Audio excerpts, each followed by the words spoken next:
Hey, what's up? It's Philip from Easy Tutorials. Let's remove the green screen in our Lightworks. To do that, I will drag this background video over here, right click on it, go to tracks, add a video, and drag this green screen track above this track over here.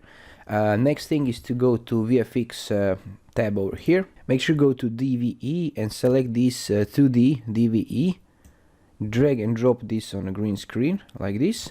And click again the plus button. Now go to this key tab over here and make sure to find the green screen, drag and drop to your clip, and you can see this.